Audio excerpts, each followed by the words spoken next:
बाबा नानक के मुख्य सिद्धांतों में से एक सिद्धांत ये भी है, मेहनत और ईमानदारी से कमाई करके उसमें से ज़रूरतमंदों को भी कुछ देना चाहिए। आज मैं बाबा नानक का एक बड़ा रोचक और प्रेरक प्रसंग सुना रही हूँ, ध्यान से सुनिएगा। जिस तरह से सभी माता पिता ये चाहते हैं कि उनका पुत्र संसार के कार्यों में चतुर हो, बहुत पैसा कमाए, धन कमाए और अपने परिवार के लोगों को सुख दे, तो बाबा नानक के पिता कालू मेहता भी यही चाहते थे। परंतु बाबा नानक का मन बचपन से ही ऐसे कार्यों में नहीं लगता था। उनका ध्यान परमात्मा की ओर लगा रहता, ईश्वर के भजन में, सिमरन में लगे रहते और समाज के दुखी लोगों की सेवा में लगे रहते।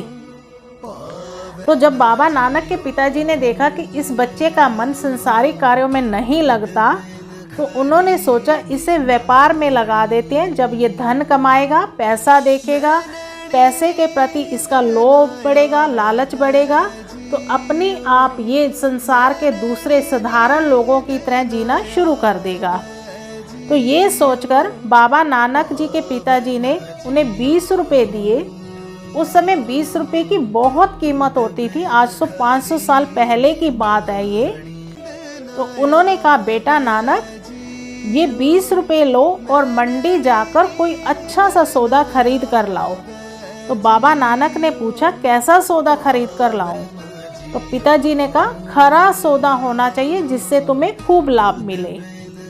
तो बालक नानक ने कहा, ठीक है पिताजी, मैं ऐसा ही सौदा खरीदूंगा। तो पिता कालू मेहता उनकी बात सुनकर बहुत खुश हुए। तो उनके साथ, बाबा नानक के साथ, उनके बचपन के दोस्त बाला को भी भेज दिया। अब भाई बाला और बाबा नानक दोनों मंडी की ओर 20 रुपये लेकर जाने लगे। अभी वो थोड़ी दूर गए थे तो उन्हें रास्ते में कुछ साधु मिले। उन साधुओं ने जब बालक को देखा तो कहा कि बच्चे, हमें बहुत भूख लगी है, हमने बहुत दिनों से खाना नहीं खाया, अगर हमें खाना खिलाओगे तो तुम्हें बहुत लाभ मिलेगा। तो जैसे ही साधुओं ने ये कहा कि आप हमें खाना खिलाएंगे तो तुम्हें लाभ मिलेगा, तो नानक जी मन ही मन सोचने लगे कि उनके पिताजी ने कहा था कि ऐसा सौदा करना जिससे बहुत लाभ हो। तो उन्होंने साधुओं से कहा, तो आप हमारे साथ चलिए, मैं आपको भोजन कराता हूँ। तो भाई बाला ने मना किया, नानक जी आप ये क्या कर रहे हैं? आपके पिताजी ने खरा सौदा करने के लिए कहा था। तो बाबा नानक बोले, भला इससे खरा सौदा क्या होगा? तो उनके पास जितने भी पैसे थे उन सभी पैसों से उन भूखे साधुओं को भरपेट भोजन कराया, उनकी ज़रूरत की दूसरी चीज़ें लेकर दी और वो घर की तरफ वापस चल पड़े। अब भाई बाला ने कहा, आपने सारे पैसे तो साधु संतों पर खर्च कर दिए, आपके पिताजी तो बहुत नाराज होंगे। तो ये सुनकर बाबा नानक घर नहीं गए, रास्ते में ही पेड़ के नीचे बैठकर सोचने लगे। तो भाई बाला ने घर जाकर सारी बात पिता कालू मेहता, माता तृप्ता और बहन नानकी को बताई।